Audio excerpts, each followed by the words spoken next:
Одоо Монгол сургуулийн сургалтын төвийн Баян мөнхийн Баяр Суслан гэдэг 8 дугаар дамтай тамирчин байна.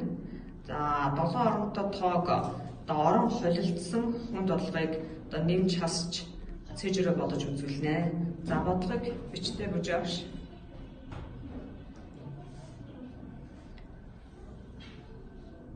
За Баяр Суслан Японы Ибараки мужийн аврал.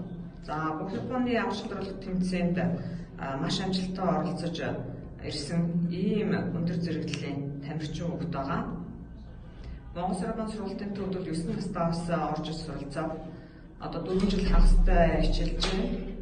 Одоо 14 нас сая 9 сард ирсэн ийм хүүхэд юм аа. Бүх Японы аврал шалралт тэмцээнд 13-аас насанд хүрчтэй өрсөлдсөн. За дээдлийн насны хүн бол 37 настай. За доотлын насны хүүхднүүд 13 настай хүүхэд байдаг. За бүх Японы аврал шалралт тэмцээн бол одоо самарт бодож байгаа бодлого шиг за энэс ийм хүнд бодлогоодыг бол бодно гэсэн үг л дээ.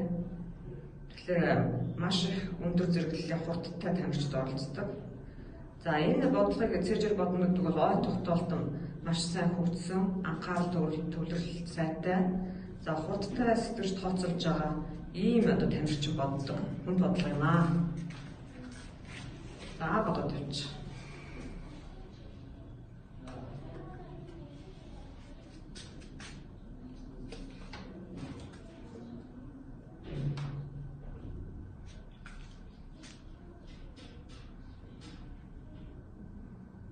Дараагийн хариу жоохон зайтай бичихгүй бол